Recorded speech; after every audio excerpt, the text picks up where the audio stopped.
साहूणम् ऐसो पंचनमुक्कारो सुब्बवा वप्पनासनो मंगलानं च सव्ये सिंह परमं हवै मंगलम् अर्हन्तो भगवन्त इंद्रमयिता सिद्धाश्च सिद्धे स्थिता आचार्या जिन्द्रशासनोन्नतिकरा पूज्या उपाध्यायका श्री सिद्धांत सुपाठका मुनिवरा रत्नत्रयाराधका पंचैते परमेष्ठिनः प्रतिदिनं कुर्वन्तु वो मंगलं कुर्वन्तु नो मंगलम् अज्ञानतिमिरान्धानां ज्ञानां जनशलाकया नेत्रमुन्मीलितं येन तस्मै श्रीगुरुवे नमः तस्मै सद्गुरुवे नमः।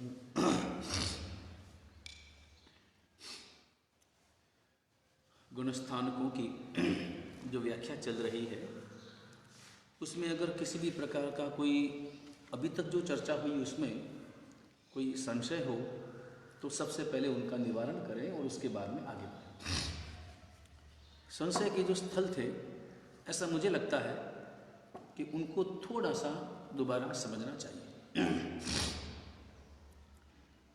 अभी तक जो पढ़ा है उसमें अभी तक हमने क्या क्या पढ़ा, क्या क्या सुना।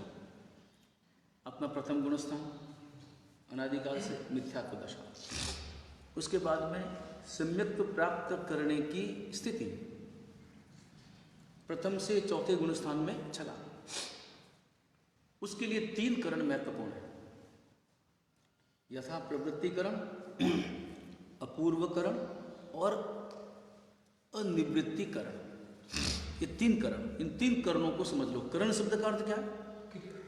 तत्प्रकार का अध्यवसाय, उस प्रकार की हमारी मानसिक दृष्टि, रुचि,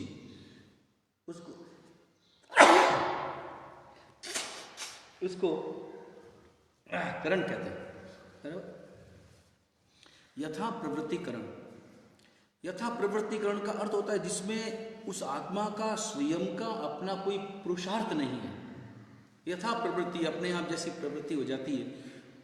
इसके लिए उदाहरण दिया जाता है शास्त्रों में कि जैसे एक पहाड़ पे कोई पर्वत का टुकड़ा है, पत्थर का टुकड़ा है, और वो पत्थर का टुकड़ा नदी में बह रहा है, बहते बहते बहते बहते वो पत्थर का टुकड़ा नदी में बहते बहते अपने आप गोल हो जाता है। ऐसे बहुत देखे, गोल और चिकना हो जाता है। अब उस पत्थर को चिकना किसने बनाया? उस पत्थर को गोल बनाने का उस पत्थर ने स्वयं ने पुरुषार्थ किया। उस पत्थर के टुकड़े ने अपने आप को चिकना बनाने के लिए या अपने आप को गोलाकार बनाने के लिए कोई पुरुषार्थ नहीं है, अपने आप हो गया। ऐसे ही आत्मा अनादिकाल से मिथ्यात्व दशा में भ्रमण करते करते कभी कभी इस प्रकार की स्थिति में पहुंच जाते, करते करते अनादि अपने आप जो प्रवृत्ति चलती है, और उस अपने आप चलने वाली प्रवृत्ति में कहीं से कहीं कोई समता है, कहीं कहीं इस प्रकार का जो भाव रहता है जिसमें किसी भी प्रकार की आत्मदृष्टि नहीं है, मोक्ष बुद्धि नहीं है। ऐसी स्थिति में उस स्थिति का नाम है यथा प्रवृत्तिकरण। वो अपने आप, उसकी जो स्थिति है, कर्मों की स्थिति है, वो कर्मों की स्थिति को मंद कर देती है। वो आत्मा कितनी मंद करती है? कल ही मैंने बताया था, अंत कोड़ा कोड़ी सागरोपम, यानी एक कोड़ा कोड़ी सागरोपम में भी पल्योपम का असंख्यात्मा ऐसा थोड़ा कम। उतनी स्थिति 7 कर्मों की जब वो कर लेती है तो वो यथा प्रवृत्तिकरण कहलाता है, यानी वो ग्रंथि देश के पास में पहुंच जाता है।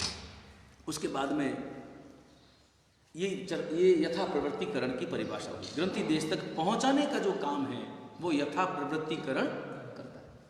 उसके बाद में अपूर्वकरण करता है, और अपूर्वकरण के माध्यम से स्थितिघात करता है, रसघात करता है, गुण श्रेणी करता है, स्थिति बंद करता है, और इस अपूर्व इस प्रकार के अध्यवसायों के द्वारा वो जबरदस्त पुरुषार्थ करता है। बड़ी मेहनत का काम है।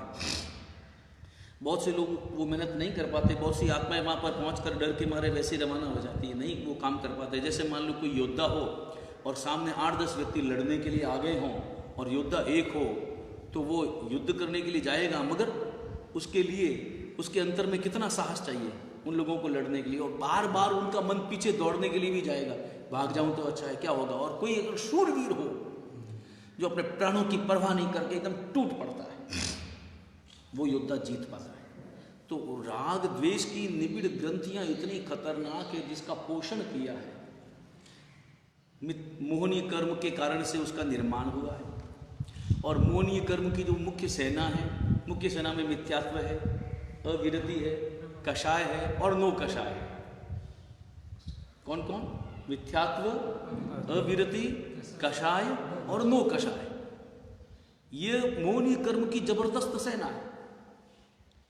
और ये सेना उस आत्मा को राग द्वेष में बांधती रहती है। फिर संयोग मिलता है ज्ञानावर्णीय कर्म का, दक्षिणावर्णीय कर्म का और अंतराय कर्म का। और परिणाम स्वरूप वो ग्रंथि जो है वो एकदम घनीभूत होती जाती है, बड़ी कर्कश, बड़ी घनी, बड़ी खतरनाक होती जाती है। ऐसी राग द्वेष की ग्रंथि को, उस ग्रंथि को तोड़ना, अपने शुभ अध्यवसायों के द्वारा तोड़ना बड़ा मुश्किल काम है। क्योंकि सत्य बहुत देरी से समझ में, बहुत मुश्किल काम है सत्य को समझना, अपनी आत्मा के सत्य को समझना, परमात्मा की देशना को अच्छी तरह से समझ पाना। क्योंकि अनादिकाल से हमारी जो रुचि है वो संसार के प्रति है, संसार के भोगों के प्रति है, और भावी नंदीपना हमारा चालू है। इस कारण से वही अच्छा लगता है हमें, दूसरी बातें अच्छी नहीं लगती, या दूसरी बातें करते भी हैं तो केवल ऊपर ऊपर से कर लिया,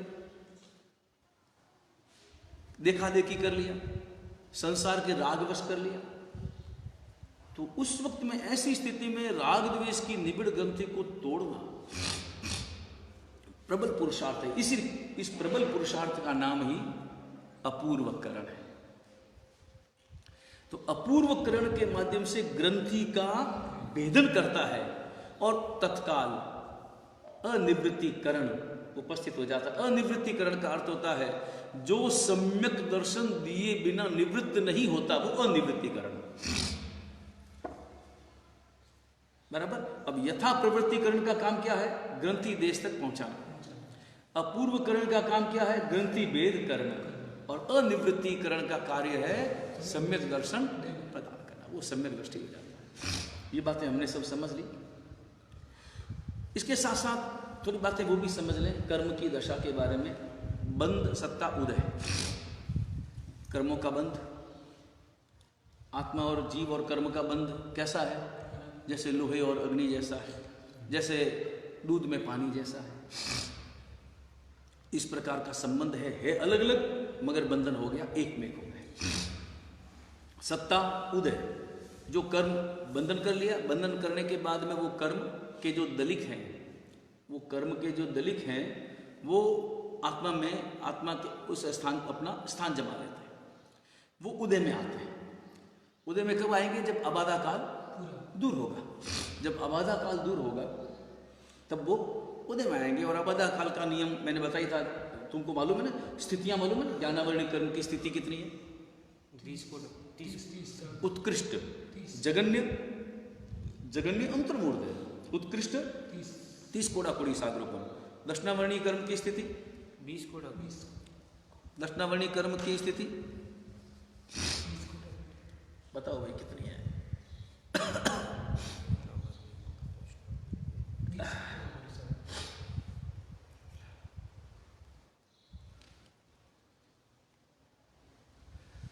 इन सब को कर्मों की उत्कृष्ट स्थिति, और अच्छी तरह से पढ़ के बताओ, ख्याल में है कि नहीं? आयुष्य कर्म की उत्कृष्ट स्थिति, आयुष्य कर्म की उत्कृष्ट स्थिति 33 सागरोपम, बराबर। और ज्ञानावर्णीय, दक्षिणावर्णीय, अंतराय, इनकी 30 कोड़ा कोड़ी सागर। मोहनीय की 17 कोड़ा कोड़ी सागर। और इनकी जगन्य स्थिति अंतर्मुहूर्त की है। इनकी जगन्य स्थिति अंतर्मुहूर्त की है। मगर वो अंतर्मुहूर्त की जो व्याख्या है वो क्या है? अंतर्मुहूर्त किसको कहना? अंतर्मुहूर्त की व्याख्या क्या है? अंतर्मुहूर्त की व्याख्या है क्षुल्लक भव। क्षुल्लक भव, एक क्षुल्लक भव जो है वो 256 आवलिका का होता है। एक क्षुल्लक भव 256 आवलिका का होता है। और उसके बाद में नाम और गोत्र इन दोनों की जगन स्थिति 8 मुहूर्त की है और वेदनीय की 12 मुहूर्त की जगन स्थिति। ये अपने को प्रथम कर्म ग्रंथ में इसका वर्णन उपलब्ध होता है। तो अपने यहाँ पर जो भी एक प्रसंग चल रहा था उसके अनुसार चौथा गुण स्थानक, बंध सत्ता उदय। उदय में 2 बातें हैं, एक विपाकोदय और एक प्रदेशोदय। अब ये बात समझ में आई, विपाकोदय किसको कहते हैं कि जो कर्म दलिक जिस स्वभाव का है उसमें जो परिणाम देने की उसकी जो क्षमता है, उसका स्वभाव है, वो फल जब देता है वो विपाकोदय है। शातावेदनी कर्म का जो विपाक है वो साता पहुंचाना है, अशातावेदनी कर्म का जो विपाक है वो अशाता पहुंचाना है, दुख पहुंचाना है। ऐसे ही समस्त कर्म प्रकृतियों का अच्छी तरह से हमें बोध करना चाहिए। क्या समझ में आया? ये विपाक उदय, यानी जो अपना फल उदय में जो कर्म प्रकृति उदय में आकर अपने स्वभाव का पूरा फल उसको दे, वो विपाक उदय। बराबर। प्रदेशोदय किसको कहते हैं? प्रदेशोदय किसको कहना है कि जो प्रकृति उदय में तो आएगी, उदय में तो आएगी, तभी तो वो क्षरित होगी, तभी तो नष्ट होगी, लेकिन अपना फल, अपना जो स्वभाव है, उसका जो फल देने का स्वभाव है, वो फल दिए बिना ही जो उदय में आए, उसका नाम प्रदेशोदय। बहुत सीधा, सिंपल। विपाकोदय, प्रदेशोदय। विपाकोदय में अपना जो भी फल है वो परिपूर्ण रूप से पहुंचाए, उसका नाम विपाकोदय। और जो अपना फल पहुंचाए बिना जो उदय में आए और क्षरित हो जाए, उसका नाम प्रदेशोदय है। बराबर। उसके बाद में हम आगे बढ़ते हैं, और जब हम आगे बढ़ते हैं तो पंचम गुण स्थानक बहुत सिंपल है, इसकी अपनी चर्चा हो चुकी है। छठे और सातवें इस झूले की चर्चा भी अपन कर चुके हैं। वर्तमान में अब केवल प्रथम सप्तम गुण स्थानक पर्यंत ही हमारी स्थिति है। अब 8वें गुण स्थानक, यहां से थोड़ी विशिष्ट साधना प्रारंभ होती है। यहां से श्रेणी का एक तरह से व्यक्ति प्रारंभ करने का पुरुषार्थ करता है। हालांकि श्रेणी का जो मूल प्रारंभ है वो 9वें गुण स्थानक से होता है, लेकिन 8वें गुण स्थानक से वो श्रेणी को प्राप्त करने का उसका पुरुषार्थ प्रारंभ हो जाता है। 8वें गुण स्थानक का नाम क्या है? अपूर्व करण गुण स्थान। यहां पर भी अपूर्व करण, देखो सम्यक्त्व जब प्राप्त करता है आत्मा तब भी अपूर्व करण करता है, और जब 8वें गुण स्थानक में जब वो आत्मा प्रवेश करता है तब भी वो अपूर्व करण करता है। वो अपूर्व करण 5 ही उन स्थितियों का करता है: स्थितिघात, रसघात, गुण श्रेणी, गुण संक्रमण और स्थितिबद्ध। अब ये थोड़ा कठिन विषय है मगर समझना चाहिए, बहुत सिंपल है। स्थितिघात, रसघात कर्म 8 है। 8 कर्मों में विशेष रूप से 7 कर्म की यहाँ पर व्याख्या है, क्योंकि आयुष्य कर्म अपने आप में अलग है। तो वो जो 7 कर्म है, उन 7 कर्मों की जो स्थितियां हैं, कर्मों की स्थिति है, जितनी है स्थिति, उसको कम करना। किसके द्वारा? करण के द्वारा, अपूर्व करण के द्वारा, अध्यवसायों के द्वारा। मतलब तुम ये देखो और अच्छी तरह से समझो कि वीतराग परमात्मा का ये विज्ञान कैसा है कि इसमें पुरुषार्थ का बड़ा जबरदस्त योगदान है। अपने तुम शुभ पुरुषार्थ से, शुद्ध पुरुषार्थ से कम कर सकते हो और बढ़ा भी सकते हो। अगर अपवर्तनाकरण करते हो, अपवर्तनाकरण द्वारा स्थितिघात और रसघात करते हो, अपने कर्मों की स्थिति को कम कर देते हो। कितना भी कम हो सकता है। स्थितिघात और रसघात। स्थितिघात किसको कहते हैं? कर्मों के काल को। काल है वो स्थिति है, और रसघात, रस यानी उसका कर्म का अधिक अथवा कम फल देने का स्वभाव। देखो, ज्ञानावरणिक कर्म का बंध हम सब ने कर रखा है, लेकिन अंतर है कि नहीं? शुभम ने जो ज्ञानावरणिक कर्म का बंद कर रखा है, तुमने भी ज्ञानावरणिक कर्म का बंद कर रखा है। थोड़ा अंतर है, जमीन आसमान का अंतर है ना। वो रस जो अंतर दिखाई दे रहा है वो रस है। तो अपूर्व करण के माध्यम से, अपूर्व करण के माध्यम से वो उस रस को कम कर देता है। ये रसघात। तो स्थिति घात समझ में आ गया, रसघात समझ में आ गया।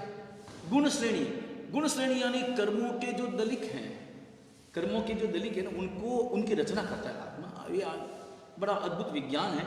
हमारी आत्मा के प्रदेशों में उन सब की रचना होती है और निषेक रचना कहलाती है। वो क्या रचना कहलाती है? निषेक रचना कहलाती है। तो जब स्थितिघात और रसघात करता है तो करने के कारण से, जैसे मान लो उदाहरण के लिए पूरा भरा हुआ है, अब इसमें से कम करना है तो हम क्या करेंगे? यहाँ से लिया, यहाँ से लिया, यहाँ से लिया, यहाँ से लिया, थोड़ा ले लिया। लेकिन उसके बाद में कोई यहाँ बिखरा, कोई यहाँ बिखरा, कोई यहाँ बिखरा, तो पूरा भरा हुआ लगता है। उसको एक साथ इकट्ठा कर लेते, काफी खाली हो जाता है। वो एक साथ इकट्ठा करने का नाम गुण श्रेणी। उस गुण श्रेणी के द्वारा भी कितने ही कर्मों को वो आत्मा उस वक्त में नष्ट कर देता है। गुण श्रेणी बराबर। उसके बाद गुण संक्रमण। गुण संक्रमण ये अद्भुत अध्यवसाय है। और हमेशा तुमने पूर्व में क्या बांध रखा है वो महत्वपूर्ण नहीं है, वर्तमान में तुम्हारे विचार क्या है वो महत्वपूर्ण है। इसलिए पूर्व में बंधे हुए कर्मों के कारण कभी भी खिन्न मत बनो, मगर वर्तमान में अपने शुभ पुरुषार्थ, अपने शुद्ध हो रहे पुरुषार्थ के कारण हमेशा प्रसन्नता में जिए। क्या समझ में आया? पूर्व में, अतीत काल में, उस अवस्था में, अज्ञान अवस्था में, मिथ्यात्व दशा में, पता नहीं क्या स्थितियां थी, क्या परिस्थितियां थी पूर्व जन्मों में, मुझे नहीं मालूम। और इस जन्म में भी, इस जन्म में भी आज से पहले मैं कोई आज का आज में तो ज्ञानी नहीं बन गया, पहले मैं अज्ञानी भी तो था। उस दशा में मैंने कितने कर्मों का बंद कर रखा है, उसके कारण जरा भी चिंतित मत बनो, बल्कि आगे के लिए तुम जबरदस्त ऐसे शुद्ध पुरुषार्थ वाले बन जाओ, क्योंकि वो शुद्ध पुरुषार्थ तुम्हारे हाथ में है और तुम चाहो तो गुण संक्रमण भी कर सकते हो। ऐसे शुभ अध्यवसाय लाओ कि अशाता को शाता में बदल दो। वो संक्रमण, वो संक्रमण बराबर। और इसके साथ साथ स्थितिबंध। स्थितिबंध का मतलब है कि कर्म बंधन तो लगातार चालू, घात कर लिया तुमने, पूर्व का घात कर लिया, मगर वर्तमान में बंध तो चालू है। तो वर्तमान में जो नए कर्मों का बंध हो रहा है उसमें भी तुम एकदम अल्प कर्म का बंध होता है। ये अपूर्व स्थिति बंध कहलाता है। ऐसा स्थिति बंध पहले कभी नहीं होता, हमेशा तो ज्यादा ही होता है। इसमें दीर्घ स्थिति नहीं होती बल्कि अल्प। ये समझ में आ गया। ये 8वां गुण स्थानक है। आत्मा का अध्यवसाय और आगे बढ़ता है, जबरदस्त। ये 7वें गुण स्थानक में, 6ठे गुण स्थानक और 7वें गुण स्थानक, यहां से प्रगति का प्रारंभ होता है। 7वें गुण स्थानक में आत्मा ज्यादा देर नहीं रह सकता। 7वें गुण स्थानक में उत्कृष्ट काल कितना है उसका? एक अंतर मुहूर्त है। उसके बाद में अगर शुभ अध्यवसाय लगातार चालू है, आत्मा लगातार शुभ भावों की ओर बढ़ रहा है, तो वो 8वें गुण स्थानक में जाएगा, अन्यथा पुनः 6ठे में आ जाएगा बराबर। 6ठे में लाने वाला कौन? प्रमाद। 6ठे गुण स्थानक में लाने वाला कौन? अधिक देर तक भावी नहीं टिकेगा। हाँ, देखो कर्म, ये गुण स्थानकों की जो उत्कृष्ट दशा है, उत्कृष्ट स्थिति है, वो समझ लो। मिथ्यात्व गुण स्थानक, इसकी उत्कृष्ट स्थिति कितनी है? अनंत काल, अनंत काल बराबर। उसके बाद में दूसरे गुण स्थानक की उत्कृष्ट स्थिति कितनी है? 6 आवली का। तीसरे गुण स्थानक की उत्कृष्ट स्थिति कितनी है? अंतरम। चौथे गुण स्थानक की उत्कृष्ट स्थिति?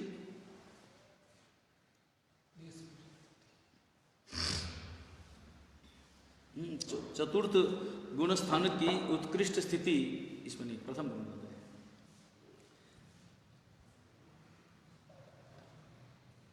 कितनी है ध्यान में? चौथी। ये उत्कृष्ट स्थितियां एक बार इन सब की याद कर लो। 7वें से लेकर के 7वां, 8वां, 9वां, 10वां, 11वां, 12वां, इन सब की उत्कृष्ट स्थिति अंतर मुहूर्त ही है। छठे गुणस्थानक की उत्कृष्ट स्थिति कुछ अधिक 66 सागरोपम की है। कुछ अधिक 66 सागरोपम की स्थिति है। किस अपेक्षा से? जैसे मान लो मनुष्य जीवन जी रहा, बराबर, और यहाँ उसका उस प्रकार का जबरदस्त पुरुषार्थ रहा, परिणाम स्वरूप सर्वार्थ सिद्धि विमान, जहाँ की जघन्य स्थिति और उत्कृष्ट स्थिति दोनों ही 33 सागरूपम की है, वहाँ उत्पन्न हुआ। 66 हो जाएगा। हाँ, तो उसकी ये इसके अंतर्गत नहीं आएगा। इतनी स्थिति मानी जाती है। चलो एक बार मैं भी वापस देख लूँगा, बराबर। उसके बाद में अपन 8वें गुणस्थानक की बात समझ में आ गई। तो 8वें गुणस्थानक, 7वें गुणस्थानक से जब आत्मा जबरदस्त शुभ अध्यवसाय करता है तो 8वें गुणस्थानक में पहुंचता है। अब 8वें गुणस्थानक से वापस उसकी यात्रा, विकास यात्रा, आत्मा की दिशा में यात्रा, मोक्ष की दिशा में यात्रा, आत्मभावों की दिशा में यात्रा, उसकी लगातार अगर प्रारंभ रहती है। ये जो कुछ अधिक 66 सागरोपम की मैंने स्थिति बताई ना, वो क्षयोपस्मिक सम्यक्त्व की है। क्षयोपस्मिक सम्यक्त्व की है, क्योंकि क्षयिक सम्यक्त्व तो आने के बाद कभी जाता ही नहीं और सिद्धों में भी रहता है, इसलिए उसकी तो अनंत है, शादी अनंत है। तो मैं बता रहा था कि 8वें गुणस्थानक के बाद में लगातार अगर उस प्रकार का शुभ प्रवाह चालू है तो 9वें गुणस्थानक में पहुंचता है। 9वें गुणस्थानक का नाम क्या है? अनिवृत्ति बादर संपराय।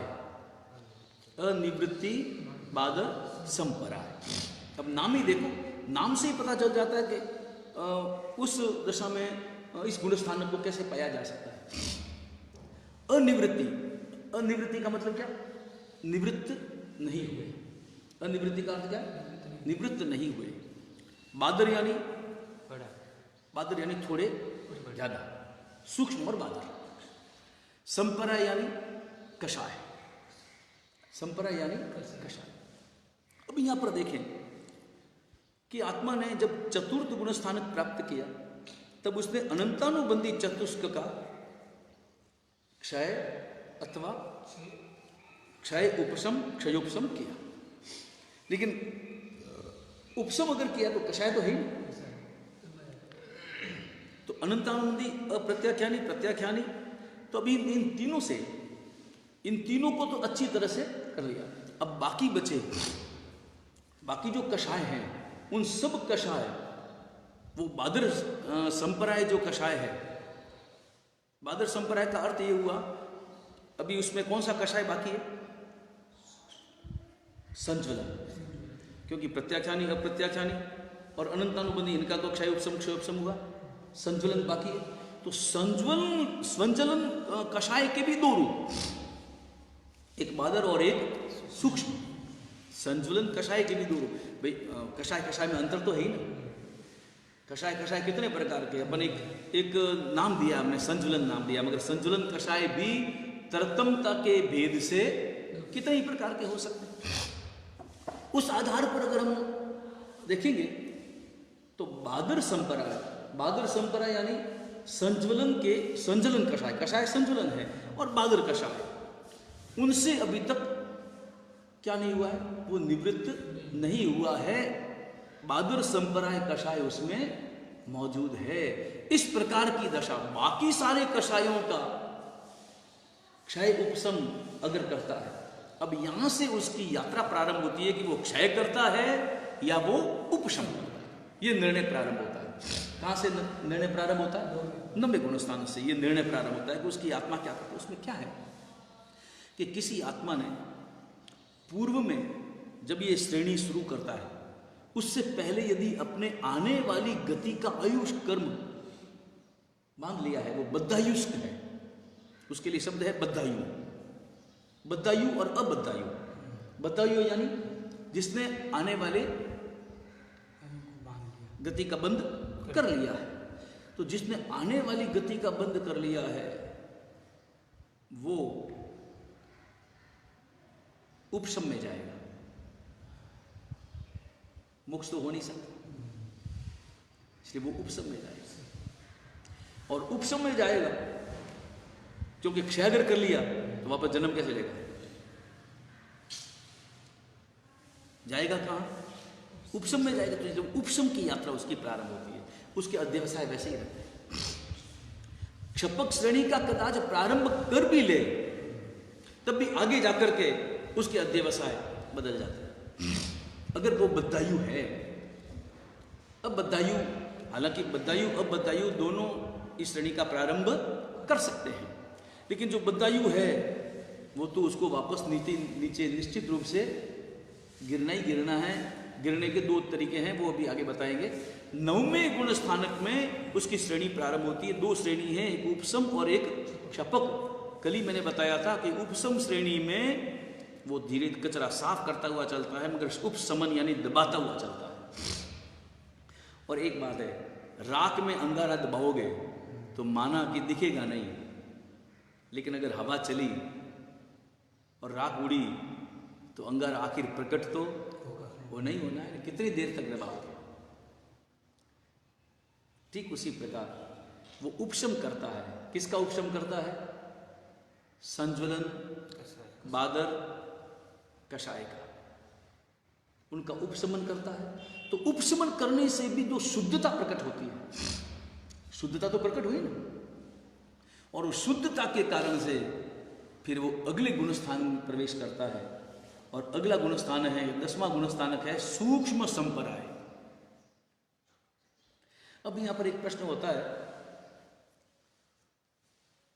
कि यहां पर जो अनिवृत्ति शब्द का प्रयोग किया गया है, अनिवृत्ति शब्द के 9वें गुणस्थानक के नाम में क्या शब्द है? अनिवृत्तिकरण, अनिवृत्ति बादर संपराय। तो यहां अनिवृत्ति शब्द का प्रयोग किस लिए है? तो अनिवृत्ति शब्द का प्रयोग इसलिए है कि जब जब भी जितने जितने आत्माओं ने कभी भी पूर्व में जिन्होंने भी इस गुणस्थानक का स्पर्श किया है, जिन आत्माओं ने इस गुणस्थानक का स्पर्श किया है, तो अनिवृत्ति का अर्थ होता है उसमें भेद, तरतमता के हिसाब से, यानी भावों की और अध्यवसायों की जो तरतमता है, उस तरतमता के परिणाम स्वरूप उसमें उस प्रकार का भेद रहता है।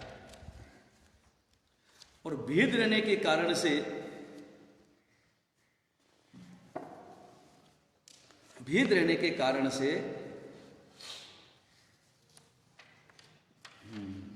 लिखा है,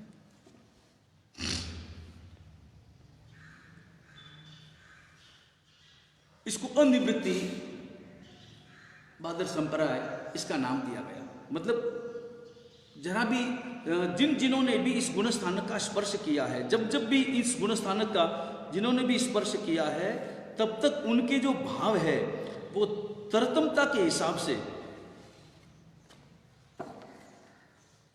किसी भी प्रकार से, यह थोड़ा सा अलग हो गया, तरतमता के हिसाब से उन सभी आत्माओं के जो भाव हैं वो एक समान मिलेंगे,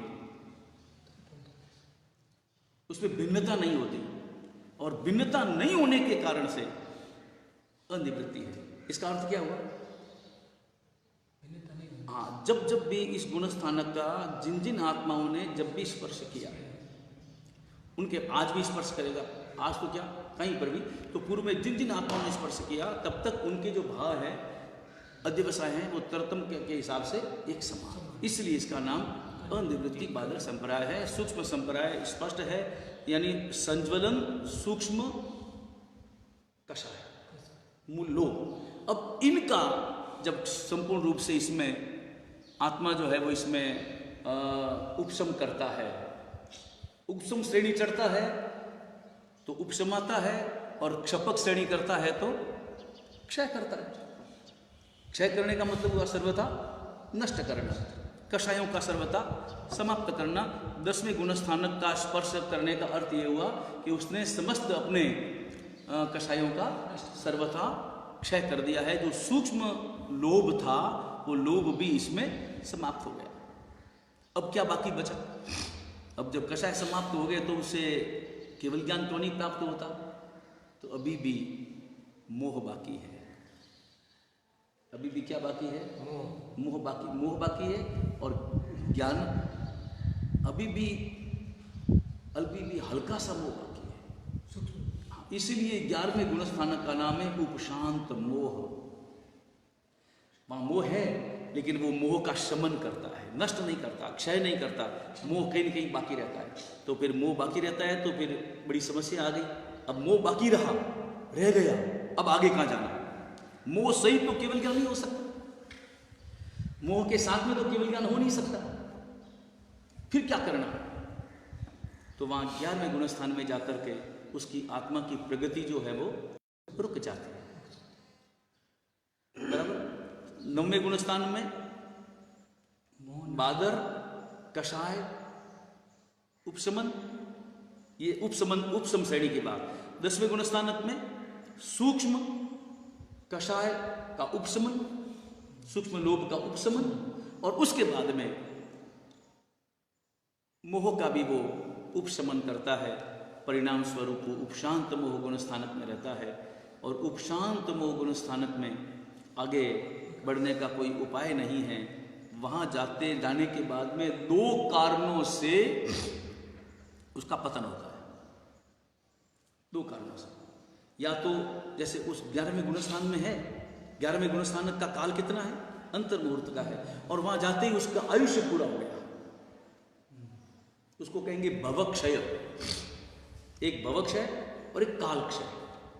भवक्षय का अर्थ ये हुआ कि उसका आयुष्य पूरा हो गया। अब जब आयुष्य पूरा हो गया आगे जा नहीं सकता। आयुष्य अगर पूरा हो गया तो वहां से वो सीधा अनुत्तर विमान में जन्म लेता है। और वहां जब अनुत्तर विमान में जन्म लेता है तो वहां चतुर्थ गुणस्थानक को प्राप्त करता है। वहां तो चतुर्थ गुणस्थानक ही है, क्योंकि वही उदय वाली बात आ गई। द्रव्य, क्षेत्र, काल, भाव और भव प्रारंभ हो गया। भव आते ही गुणस्थानक में भी परिवर्तन आ गया और चौथा गुणस्थानक प्राप्त कर लिया। क्योंकि 11वें गुणस्थान में अंतर्मूल से ज्यादा रह नहीं सकता। आयुष्य पूरा हो गया। किसी का आयुष्य पूरा नहीं हुआ लेकिन है 11वें गुणस्थान, लेकिन अंतर्मूल से ज्यादा तो रह नहीं सकता।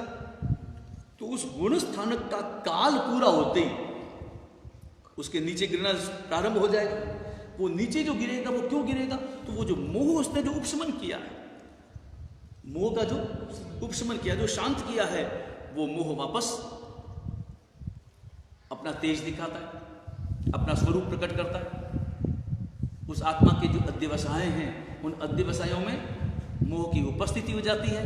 वहां से गिरना प्रारंभ हो जाता है। और क्रमशः जिस श्रेणी से, जिस गुणस्थानक को चढ़ते हुए वो 11वें गुणस्थानक तक पहुंचता है, उसी रास्ते से वापस नीचे नीचे गुणस्थानकों का स्पर्श करता है। और स्पर्श करते हुए जिन कर्म प्रकृतियों का बंध, उदय, उदीर्णा का विच्छेद किया था, गुणस्थानक चढ़ता है तो कर्म प्रकृतियों का गुणस्थानकों के साथ जो संबंध है वो समझना है। वो अलग अलग विषय है कि कौन से गुणस्थानक में कितनी कर्म प्रकृतियों का बंध है, उदय है, बंध, उदय, उदीर्णा, ये तो वो वापस नीचे गिरता है। और नीचे गिर करके कहां आएगा? 11वें से 10वें में आएगा।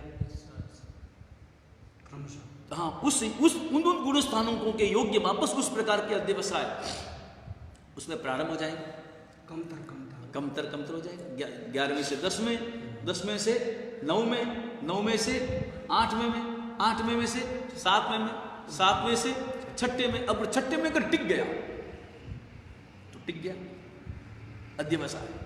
नहीं टिका तो 5वें में, फिर 4थे में, और वहां पर भी नहीं टिका।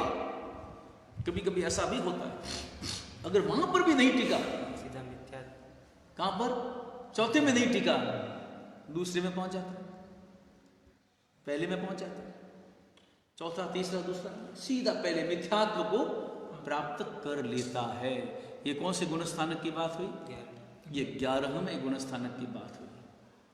इसलिए उपशमन नहीं बल्कि क्षपक श्रेणी है। क्षपक श्रेणी अगर प्राप्त करता है तो 9वें गुणस्थानक में बादर संप्रदाय का क्षय करता है, 10वें गुणस्थानक में सूक्ष्म संप्रदाय का क्षय करता है और वहां से सीधी छलांग लगाता है। 11वें में प्रवेश ही नहीं करता, सीधे 12वें में जाता है और जो क्षपक श्रेणी चढ़ता है उसका परिणाम।